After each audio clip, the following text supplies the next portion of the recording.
Welcome everybody to the MaiaGrazing Book Club session, and we're very honoured to have Matthew Evans today from Fat Pig Farm in Tasmania, who's just written a great book on soil, and having been through most of it myself in the last week and a half, I can tell you that it's a very wide-ranging and current book. Just before we get started with Matthew, there are 3 prizes that I have to award. I nearly gave the first one to Georgina Baker because her response to the question, soil health is key to grazing, because she said, because Terry said. I thought that was a brilliant answer, but I won't give you that one, Georgia. The first one was Nijat. And his response was, it is our investment in the future well-being of our societies and the planet. And I thought that pretty well going to sum up what Matt's going to talk about as well today. Stuart Hutton also gave one, new and vital soil is essential to wake up to in the morning. I thought that was just brilliant as well. Just sort of it brought to me that smell of beautiful soil. And Jess Collier, I gave you one as well. It's the beginning of the ripple effect to the plant, animal, and human health, and to healing the planet. And I thought those are 3 great ones out of about 100, and they were all really good. And they all sort of come right back in on a lot of the issues around grazing and grazing management and soil health and animal health and human health, etc., which is a lot of what Matthew's book is about.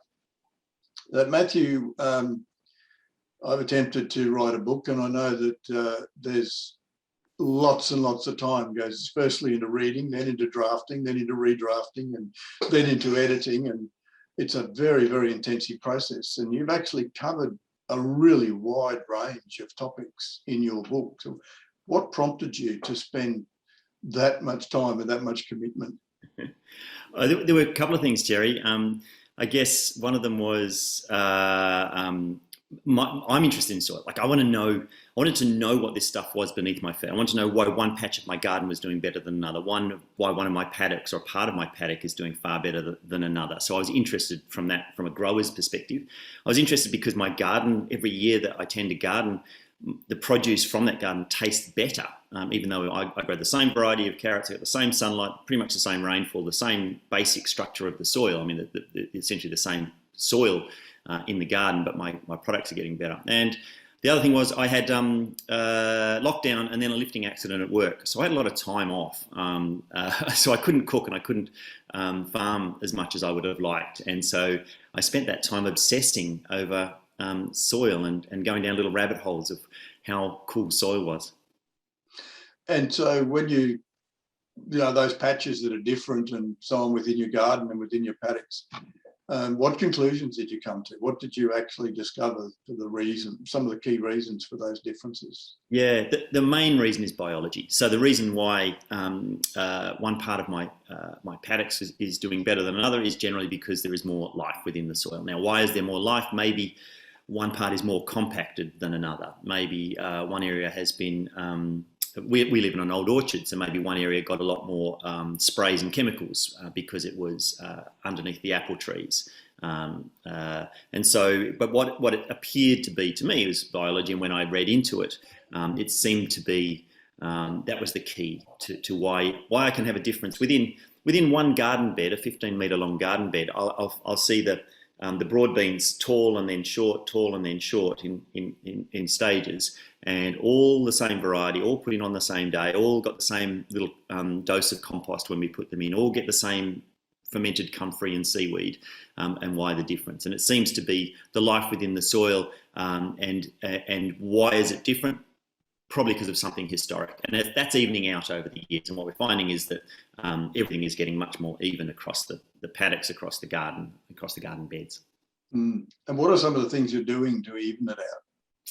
Well, one of the main things we do is we don't dig, and we try to keep living things in soil the whole time. So one of the problems that we have in certainly in the market garden is, and all farming, all growing is a compromise. And this is where it's really hard to have conversations with people who aren't growers, because someone might say, oh, it's don't dig, never dig. Well, like in nature, nothing turns over 3 acres, or 300 acres, 30 centimetres down all at once. But I was just out having a look where the echidna's been digging over, the ground. The bandicoots do a little bit of damage. So we make little compromises, but bare earth in a market garden seems to be the norm, and it's very hard to not have bare earth, and because you're trying to compete with weeds. And we find that when we use mulch in the market garden, we end up with a slug problem. So mainly what we've done is tried to always, the day that we remove a plant, we have another living plant goes in, either a seed or ideally a seedling, so that the soil biology is being fed the whole time, because every plant has a little solar panel in terms of its green leaves, and it's drawing sunlight, energy from sunlight, and turning it into energy that the underground ecosystem can use. So every day we don't have a living plant on the soil is a day when my soil is becoming more, getting hungrier, I guess. Yeah, and when you're looking at rebuilding soils, what have you seen in terms of your food quality? You mentioned earlier on that the quality of your food is improved. How are you measuring that, and what are you calling quality? Yeah, well, we use a very simple measure of quality, and that is flavour. I've done a fair in the book. I sort of delve into this a little bit, but this correlation between nutrient density and flavour is pretty tight. So the easiest way to tell, you can go down all sorts of scientific paths to find some of the biochemicals in food, and there can be up to 70,000 biochemicals in the food we eat, and a lot of those have a nutritional capacity, even though we nutritionists may not put it on the side of your cornflakes packet. And what's a really good indicator of those is actually fragrance, the smell. So when we eat, the smell goes up the back of our nose, and we get that impression. And so the more intense, the more interesting, the more complex something is, generally the more nutrient dense it is. So that's the easiest way to do it. Yeah, because I noticed in the book you've sort of went down some rabbit holes there, trying to look at the science and trying to figure out correlations between quality and the science. And obviously that's extremely difficult because of the complexity of the entire system. And I think what's really interesting is we know that soil has an impact on flavour, and we know that flavour can be an indicator of nutrient density. Those things are fairly well recognised, but drawing the links between them all can be tricky. But there's some really, really good, lovely examples. There's one where they did a trial with wheat, where they grew an ancient variety of wheat and baked some bread out of it. And they grew a modern variety. And the modern variety, they grew with a fungal application. I think it was a single fungus, and without the fungus. So they essentially 3 loaves of bread. The ancient one tasted delicious. They had specialist professional tasters and an electronic nose, said that's totally delicious. The modern wheat grown with the fungal application tasted really good compared to the modern wheat grown without the fungal application. So you've got a single fungus, has an effect on flavour. Why does it have an effect on flavour? Because having that fungus in the ground around the roots of that plant allowed it to access more things from within the soil. Because essentially flavours, most of the origin of flavour is in soil. Apart from sweetness, sugars, the origin of everything else pretty much comes from things that exist within soil. So the combination of rock minerals that a plant can gain access to gives it flavour. Yeah, that's a single fungi. And that's a single one out of, out of hundreds, thousands. And I wonder how they picked that one. I recall seeing a paper once where they were looking at the trial was about trying to shorten up the maturity period of a fairly fast-growing annual grass.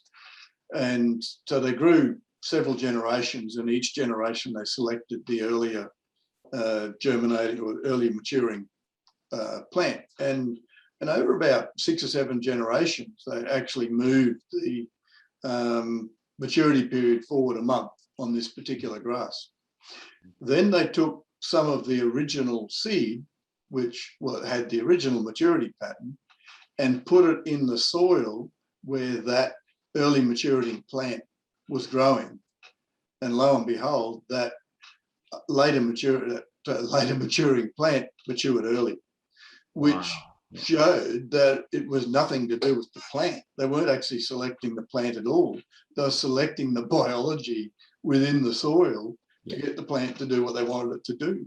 Beautiful. Yeah, that's a great example. And I think this is where, and people sometimes think this is a bit far-fetched, that somehow, that plants and soil co-evolved and there is this great communication between them and this great synergy between them. But I mean, that's where the science sits, and that's where it's going, is to say that we're dealing with inordinately complicated systems, complex systems, and our role within them, we've tended to underestimate and think that we are managers of, or that we can control the system, when actually we can maybe manage the system and maybe direct the system, but we're not actually in control.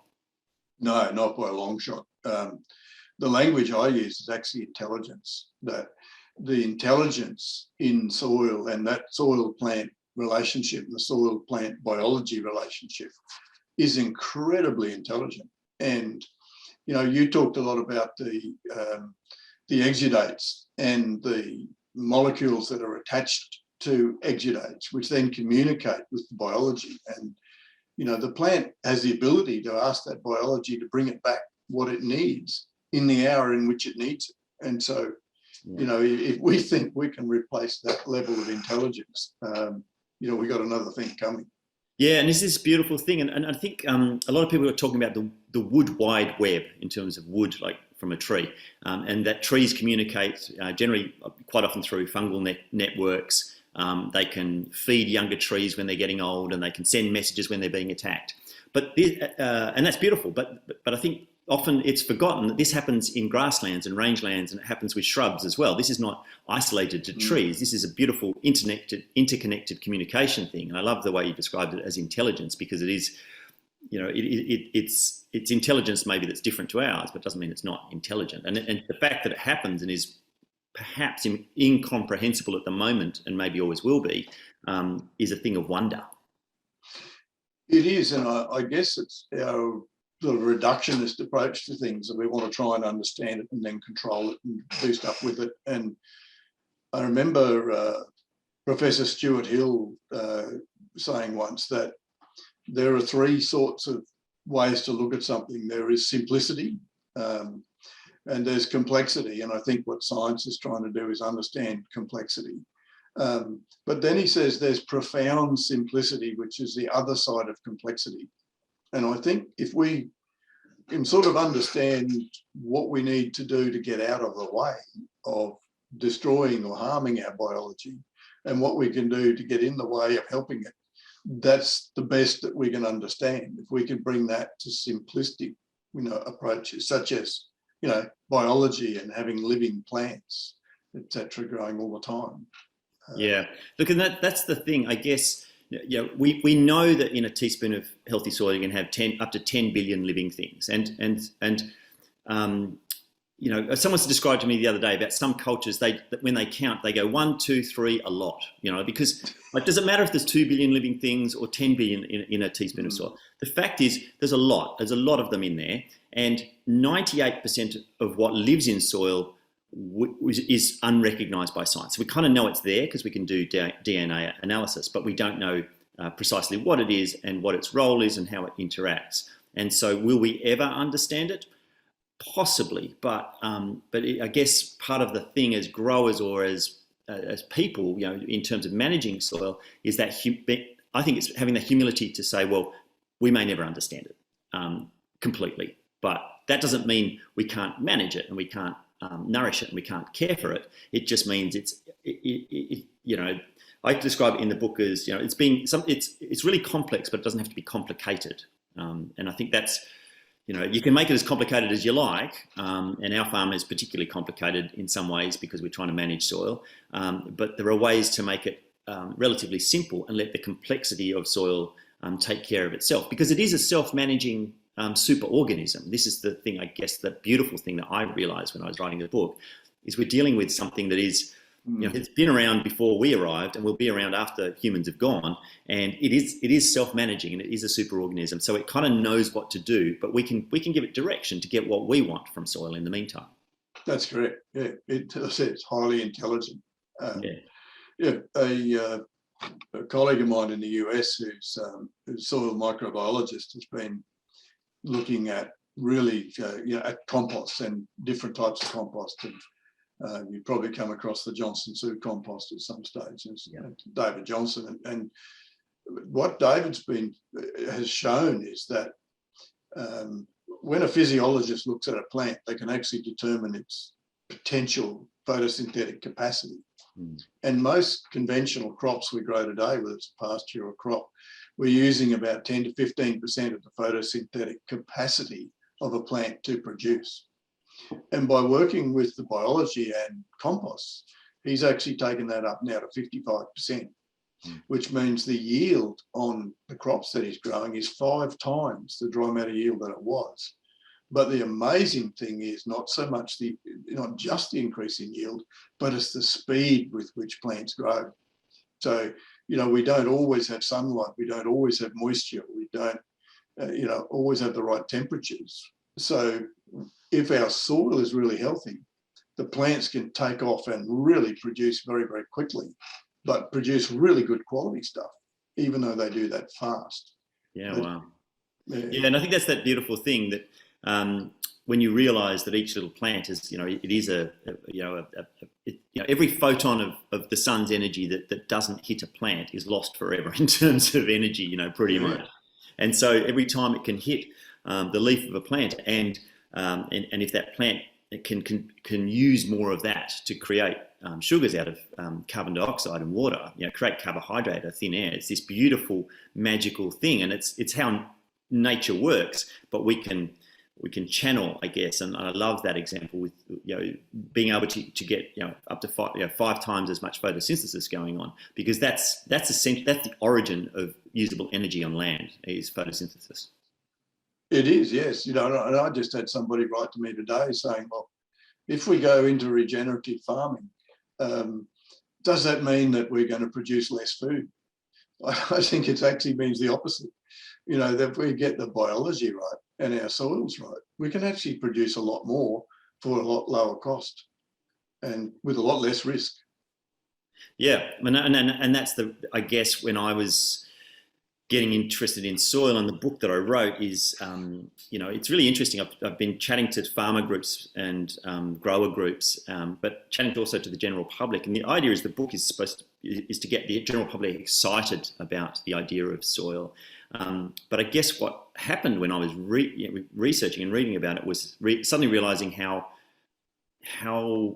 so much soil is in an impoverished state, and how much soil we're losing, and how a bunch of historical mistakes and some mismanagement have created big problems. But what that does is leave this massive potential. So when I see a degraded paddock, I don't see a degraded paddock, I see the potential of what that could be once we turn it around, because we have no choice, really. We have to look after things better, and as you say, grow more food. So healthy soil, stores water better. It needs less inputs. You can get more photosynthesis, and we should be able to increase production when we increase soil quality, not decrease it. But I think there is this reticence from people, the farmers are businesses. They're trying to make money. That they're worried that they're going to have to take a hit, that they're going to produce possibly less food, or maybe make less money as well at the same time, which is not the case. It can happen, but it can happen to any farmer. So it's all about how you manage it. Yeah, and I think you're spot on. You've just hit a really key point, and that is that a lot of conventional farmers are concerned about what I call the valley of death, and that is that if I want to go from industrial or where I am today to a regenerative farm, am I going to lose the farm on the way? Do I have to not make a profit? Do I have to lose productivity? Those are the real questions. And in researching your book, what conclusions did you come to around crossing the valley of death? Oh, the valley of death. What a way to put it, Terry. Yeah, you can lose money. I mean, farming's a risk, but really, I guess what I discovered was that there's no one right way, and that every good land manager will be making a lot of small decisions all the time. And if you want to, if you want to get into regenerative agriculture, then you have to make the decisions based on your business model, on your patch of land, and a time frame that you think is viable. That doesn't mean you'll lose money. It might mean there's some teething issues as you adjust, and because you're trialing a whole new thing. I mean, farmers are experts in so many different things, and you're asking them to learn a brand new way of possibly managing landscapes. So there can be teething problems, but it's not a guarantee of poverty by any means. In fact, it seems to be generally that because of the less inputs, it's a path to profitability, and there might be some yield drops depending on whether you're growing grains or whether what vegetables, what you're actually trying to grow. There can be times when your soil has to adjust, because if you've been putting a lot of nitrogen and phosphorus on your soil, it's not going to suddenly bounce back from that. It takes a little while to adjust. And I think this is where the tribalism, I was talking to someone the other day, actually one of the agriculture ministers in one of our state governments, and they were saying that you mentioned regenerative agriculture and a whole bunch of farmers run away frightened. And this tribalism, the fact that someone uses a little bit of nitrogen and becomes more conscious of it and how best to use it is not the end of the world. I think globally we probably have to wean ourselves off that. But if that farmer needs it to transition, then I don't think that's a bad thing. If someone has to dig where you would think, ideally they wouldn't, but they need it for the long-term gain, if they need to, decrease compaction or something, there might be a reason to do that. And there's no reason to demonize people for that. And regenerative agriculture, it's not like everyone has a halo who does regenerative agriculture. There can be good farmers and bad farmers. It's not regenerative agriculture that is necessarily a problem. But it's interesting how some people are reticent, and some people feel like it's, you're going to have to sell the farm, or you're going down the valley of death. And I don't think that's so far from the truth. Yeah, I think, again, you're spot on. It's small steps, isn't it? It's picking the things that are likely to work on your farm for your circumstances, and just go steady, and start making progress. The rule of thumb that I use first kicking off is first do no harm, and just start trying to take out or shift the things that are harming biology, because it's with the chemical approach to agriculture, we're doing a lot of things which harm biology. And if we can start shifting that straight away, then, as you said, it's a self-healing, resilient system, and it can start fixing itself when we, take a bit of pressure off it. Yeah, I like to compare it. I mean, I was talking to a soil scientist the other day, and they were talking about soil as, you've got to think of it as a single organism rather than multiple organisms. So in that sense of, you wouldn't just scrape all the hair off your cow, for no reason. You wouldn't cut into your cow for no good reason. And soil is a bit the same. And but this idea that it is a self-organizing system, but it's, if we think of it a bit like the human body. So if you've been fighting low energy by eating chocolate bars and lollies every time you get low sugar, if you suddenly stop eating sugar, you're going to crash. You're going to crash badly, and it's going to be really, really hard. Also, you think of it as like something else, like smoking, trying to give up something that you've done, that your body is used to. And this self-organizing superorganism, the soil, is the same. So if it's been used to having a certain thing happen to it, there's a readjustment that it'll have to go through, and that might. And what each individual farmer has to work out is how to get through that adjustment period, and work out how I think we're very focused on killing things in modern farming, and how to focus less on killing things and how to nourish things to allow that system to work. But that doesn't. It's going to be different for someone in the wheat belt in WA than it is in someone in southern Tasmania than someone in Cairns. What are some of the ways in which you'd suggest that change, that nurturing starts to happen? Oh, look,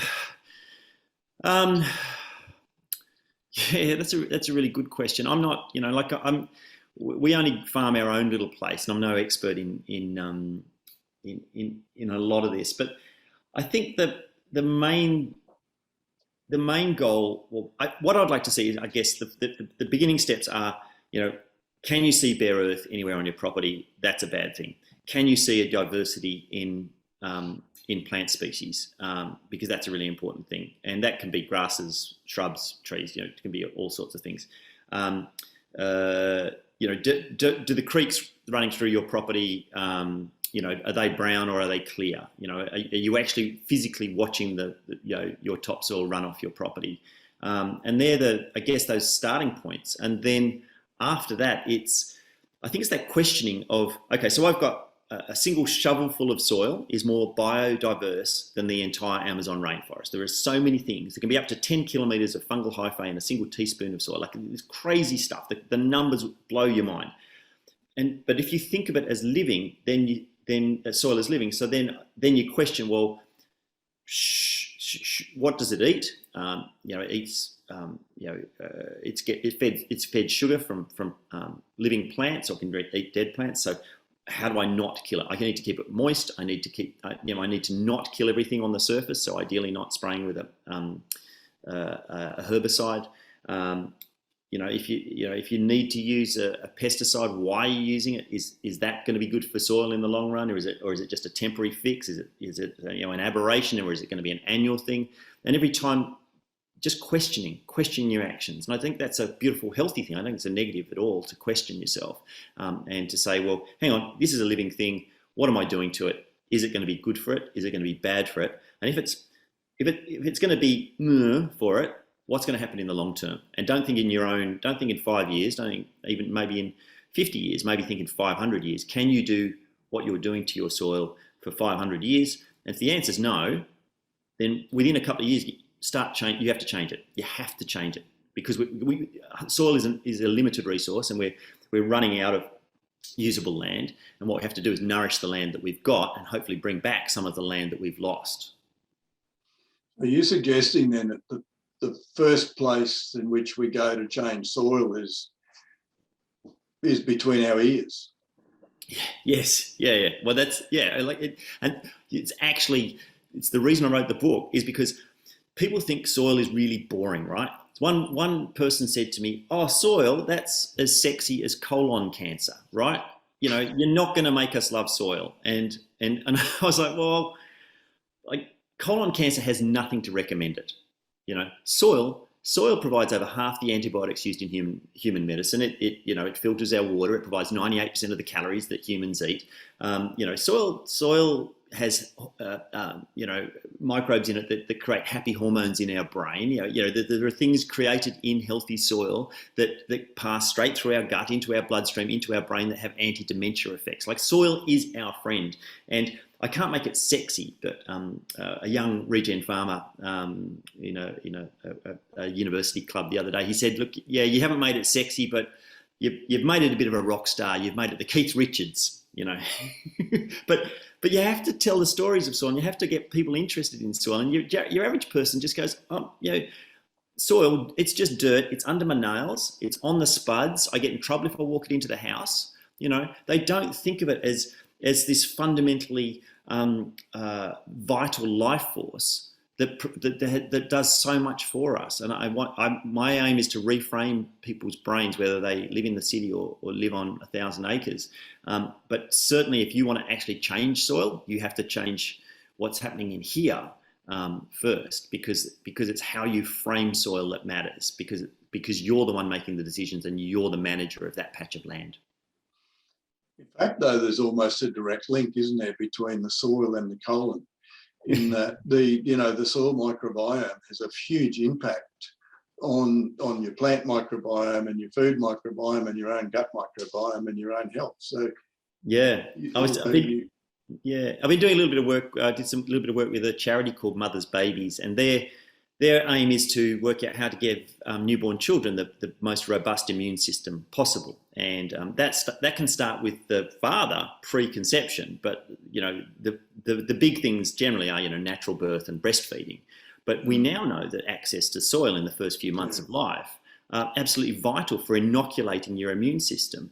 And there's this beautiful synergy between soil biology and the microbiome in soil and the microbiome in us. And the more research they do into this, the more amazing it becomes. And yet, this is not, Terry, this is not new. There's a thing called Bacillus subtilis, which was really popular, I think, in the 50s.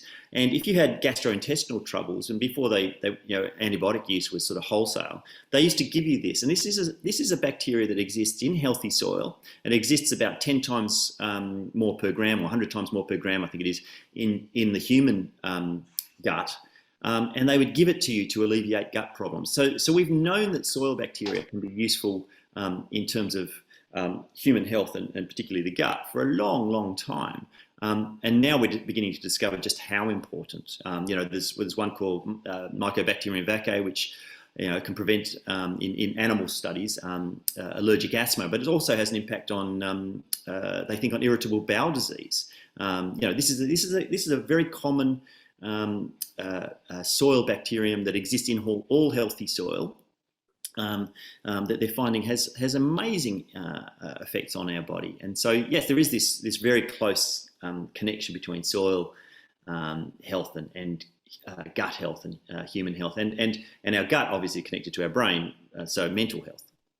And I recently, I just can't help but think about the children locked up in high rises in Melbourne and places like that at the moment with no access to soil for a very long period of time, and what the impact that's going to have on their mental and physical health over the next 20 and 30 years it's going to be staggering. And I don't think we've got any indication of what that impact is going to be.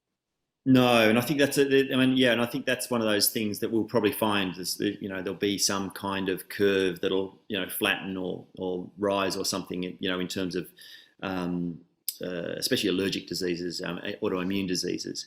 One of the good things is pets can help inoculate your immune system as well, probably because of the dirt and the stuff that they carry around with them. So at least some of those people may be getting a bit of that from pets, but certainly being removed from soil. We know that people who don't have access to soil have a propensity to a lower immune system. So it's not. Yeah, being forced to separate is going to be a hard.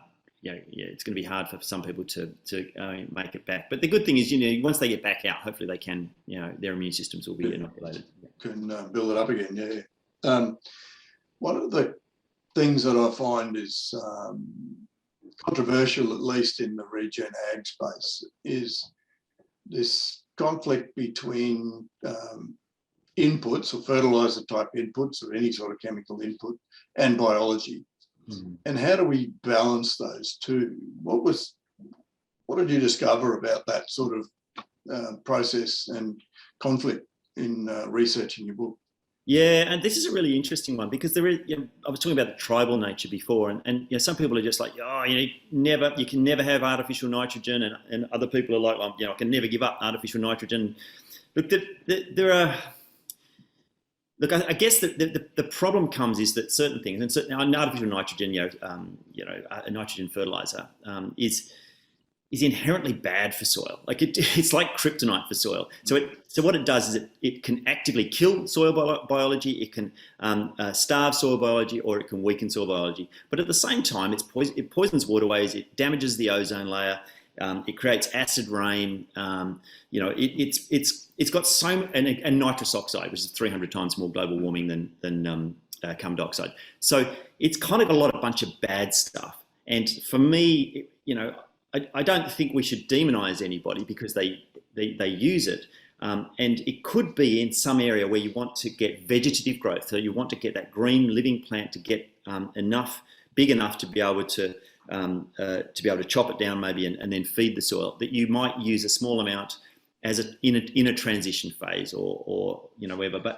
And the problem is, once you've used it for a number of years, you've really depleted your soil life, and it's not going to bounce back in the first year. So there probably has to be a weaning process. But I think globally, it's not a great thing for anything except for getting green leafy growth, which generally tends to mean more nutrient poor food, and it allows you to ruin soil in a manner that was previously thought unimaginable, because you can grow a plant thinking you're doing really great things and you've got healthy soil, when in fact actually what you're doing is depleting soil, and soil is the magic bit. So it's a hard, I don't believe in demonising anyone for it, and it's the easy answer, and it's cheap, and it kind of works because your farmers are paid on kilos, they're not paid on nutrient density. But all the science points to the fact that this stuff is not very good for soil, and it's certainly not good for a lot of the other parts of the environment. And the less we can use of it, the better the world is. Yeah, and I think one of the problems there is that the paradigm in farming is about production. It's about tons and it's about kilos and all that sort of stuff, but it's not actually about profit. And there's they're not necessarily the same thing. Growing tons or growing more kilos is not necessarily the most profitable thing to do. And I recall a story of a guy once who grew a wheat crop for $19 a hectare, compared to around $200 for everyone around him. But he grew 0.4 of a tonne of wheat less than anybody else. So everyone else thought he was a bad farmer. But whose balance sheet would you rather have, and whose profit and loss would you rather have? And it's that we've got into this production paradigm instead of really looking at and I think there's two things. It's ecological. We've got to switch our paradigms back to ecosystem level, and then also profitability, because we can't be in business if we don't make a profit. Yeah, and I think that's there's some really great work being done in that area, trying to say, well, yeah, it's not how many kilos you grew or tons you grew or whatever. It's how much money have you got left at the end? So how much are your inputs costing you? And I think that's I think that's the beautiful thing about when you look after soil, because it can self-manage to a large extent. Your input costs can really drop. So the potential for your profit, as your inputs drop, your profit, your margin increases, and that's where that's the great hope for farmers, because you end up with a more resilient system. So you're better in droughts, you're better in floods. You've got your soils. It gets rid of the peaks and troughs a little bit in terms of volatility, in terms of weather, and at the same time you're putting less on. So you've got that little buffer of margin that you can hopefully pocket. Yeah, and I think you're spot on. It's not using some of these things, these tools, actually, urea or anything else is a tool, but it's how we use it. And, around 70% of the nitrogen that's put on is wasted. Only 30% of it ever gets to the production system anyway. And so if you switch urea from putting it on the soil to actually using it as a foliar application along with some carbon sources, etc., you can pretty well reduce the amount you're using by 70%, get it straight to the plant in an ammonia form instead of a nitrate form, and then the plant's happier, and it's not getting to the soil. So I think there's lots of different ways that we can look at using some of the technologies and some of the things that are available to us. And I think also that from a chemistry point of view, we've probably got to keep an eye on things like calcium and magnesium and boron and some of those things that drive photosynthesis, because if we're restricting photosynthesis, then we're not putting enough juice back into the soil to feed the soil, which then feeds the plant, which feeds the whole system. It actually grows on itself, doesn't it? Yeah.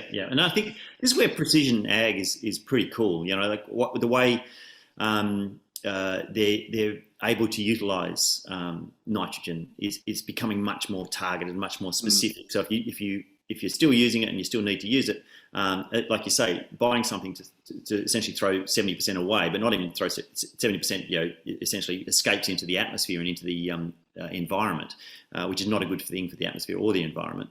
If you can target it, and that's the beautiful thing about precision ag. And I've met some young farmers who are, their brains, they've got these super huge brains who talk about soil in ways that I can't even begin to comprehend. And growing food, on pretty good scale, but reducing their inputs and putting soil health at the focus. But they're a long way from organic. These are people who are using stuff that's nowhere near organic. But what they're doing is being much more targeted, much more specific, and much cleverer. And that's just the start of this journey we're going to go down with precision ag, I reckon. Yeah, good. We've probably got a lot of graziers on the line interested in how they might improve soil health. What's your take on that? Well, you're probably doing the right thing. Animals.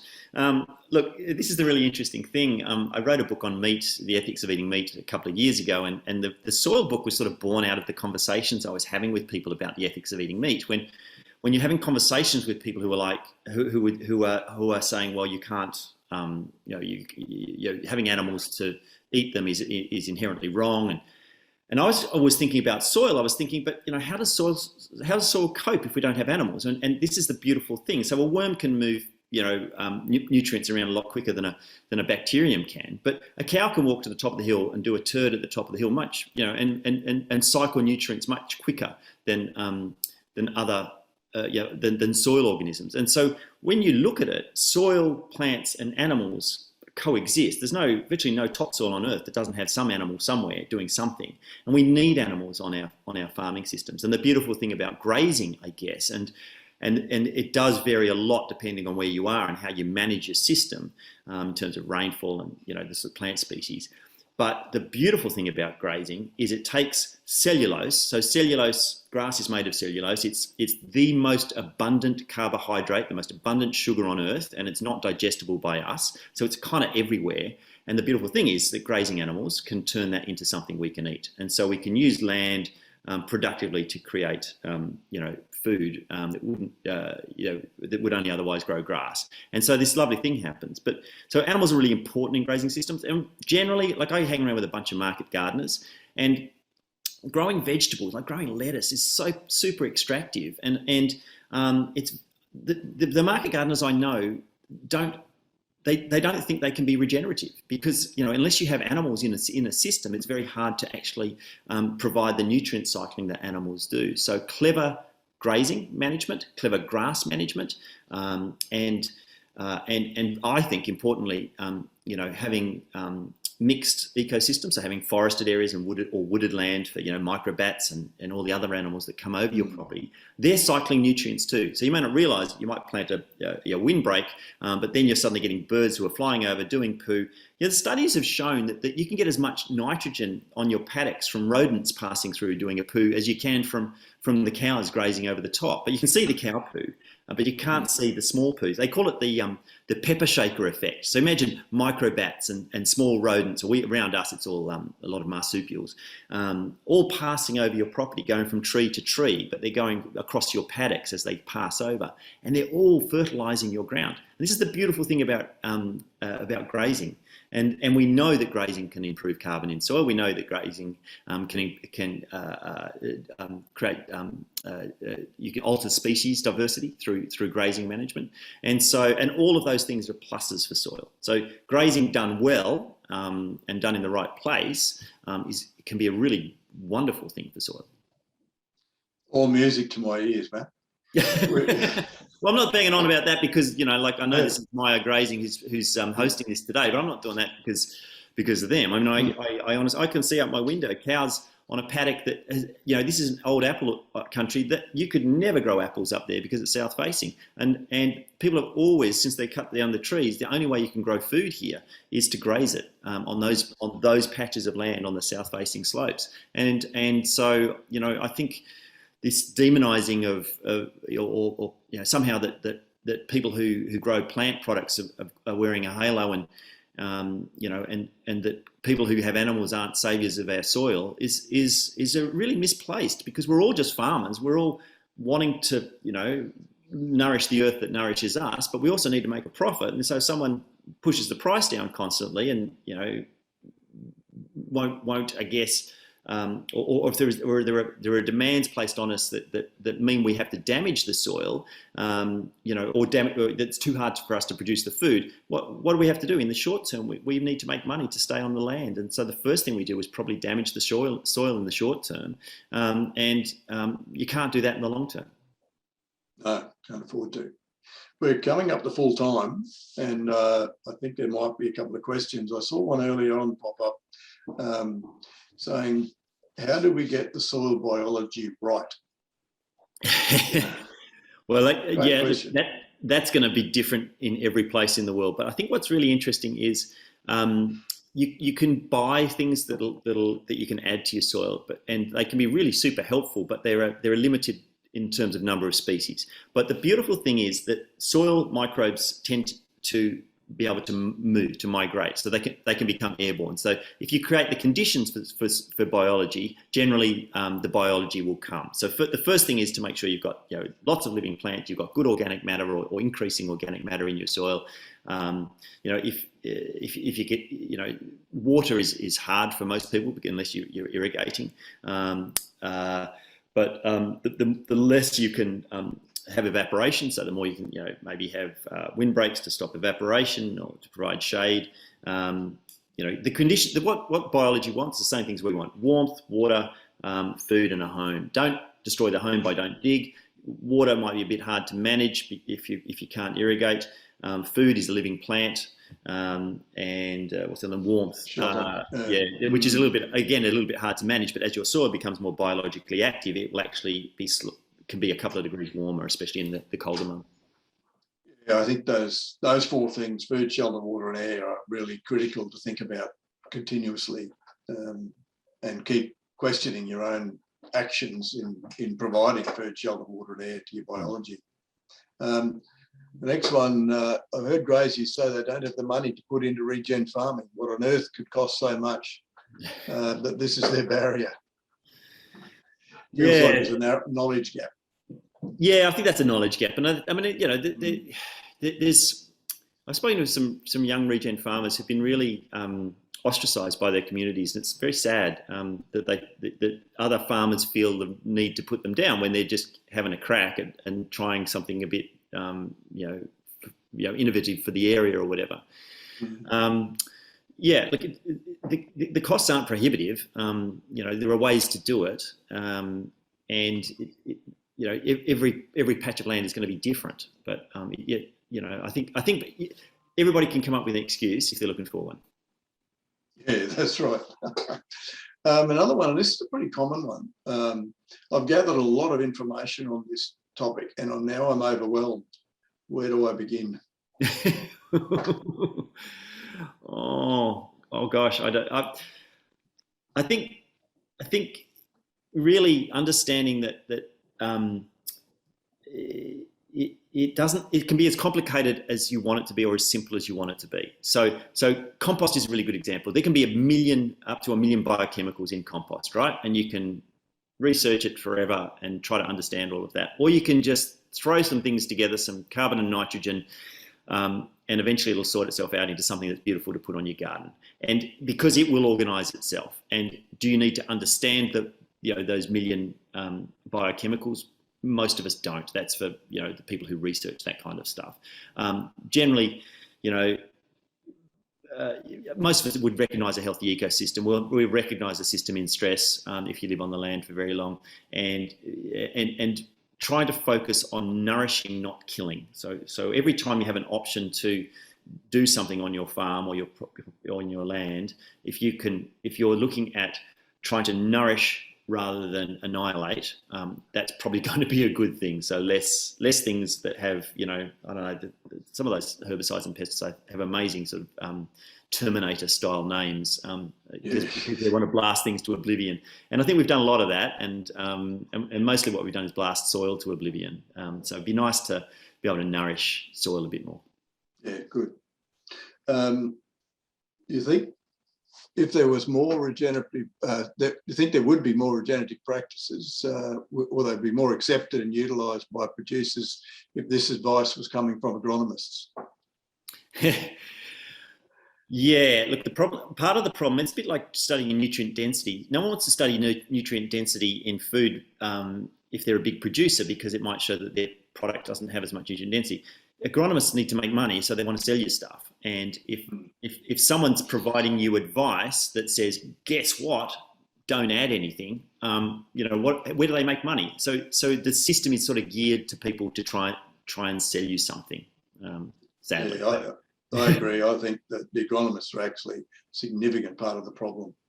Yeah, and there are great agronomists out there, but but the problem is if they're getting paid, they're making a margin on every chemical that they can sell you. They're going to sell you chemicals. I mean, they're just normal people trying to scratch out a living and make money, and that's what the system is. But if you can pay someone for advice that's just for advice, not for the chemicals, you might get different advice. That's right. Yeah.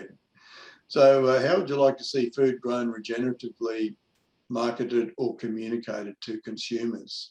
And I guess I'd add to that, what demand are you seeing for a different quality food coming from consumers? Yeah, look, I think there's a really pent-up demand for this. There is a little bit of there's some attempts at marketing it and trying to brand stuff as regenerative, and it's fairly loose, and it's a bit like the organic system where there were all different certifying bodies, and it just got confusing, and then someone could still call their stuff organic. My sister-in-law, she talked to us the other day. She's based in Melbourne, and she said, "Oh, there's this really amazing thing that's happening. You guys should probably look into it. There's this thing that's happening in farmers, and they're doing this thing called regenerative agriculture." And it's like, we know her really well. We talk all the time, and she hadn't twigged. So.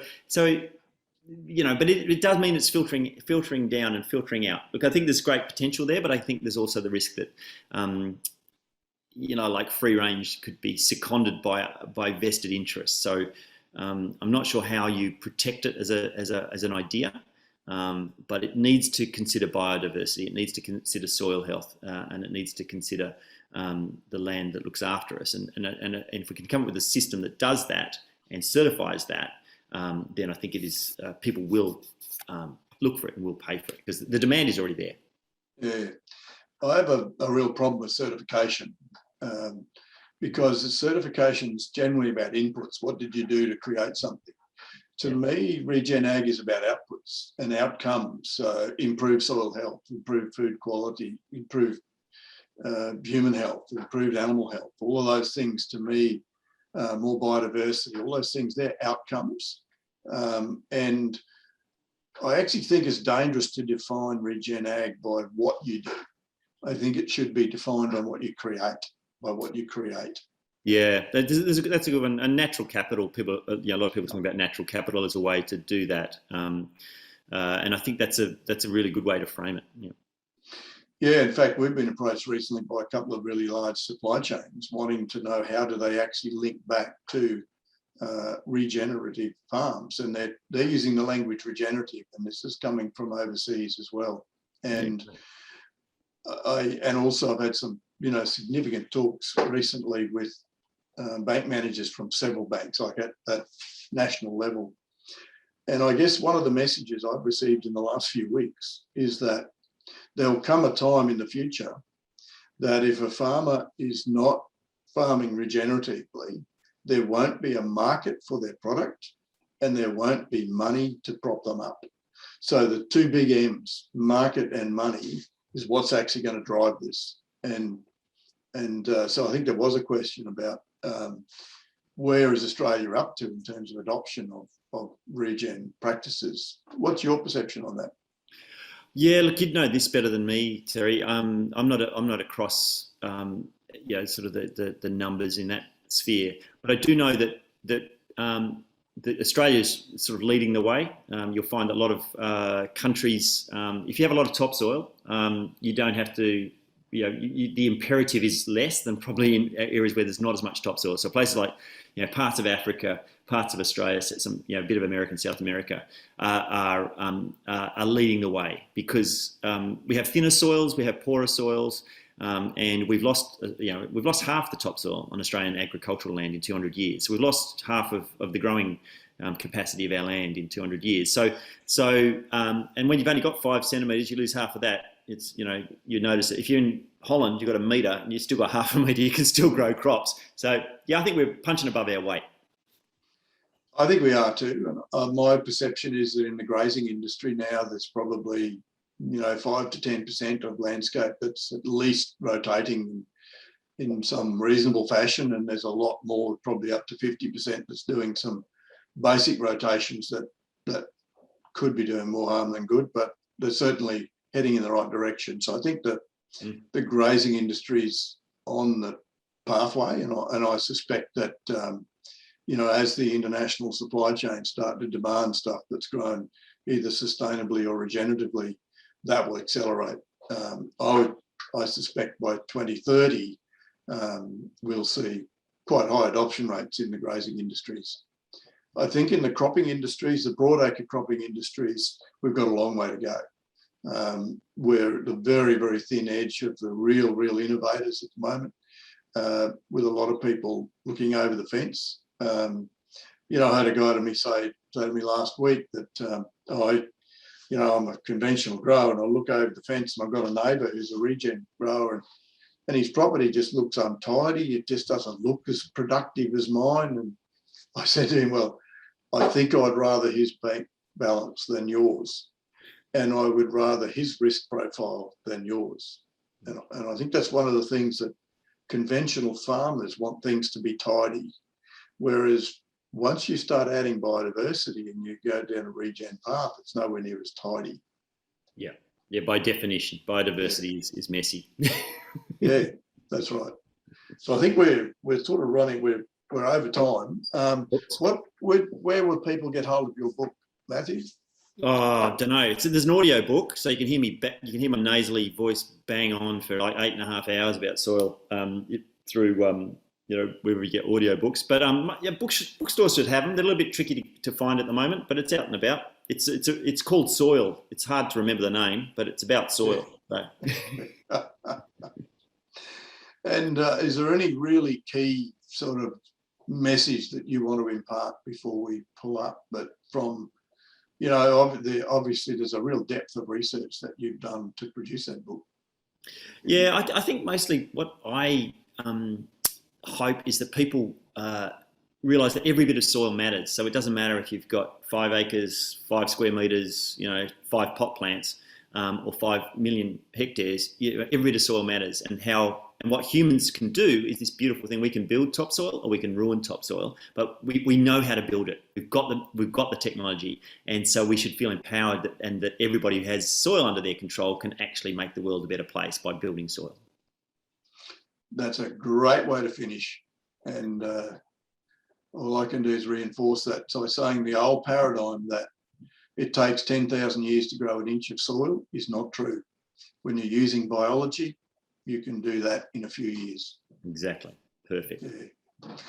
Thanks, Matthew, and thank you all for your attendance, and thank you for your questions, and hopefully we got to answer some of those for you. No worries. Thanks so much, Terry. Pleasure to meet you. Good, mate. Yeah, I'll be in Tassie in a few weeks' time, so we might catch up.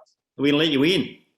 Yeah, I can come from Queensland as long as I don't go by New South Wales or Victoria. Excellent. I will see you down here. That'd be good. Thank you, and thank you, Maia, for hosting today.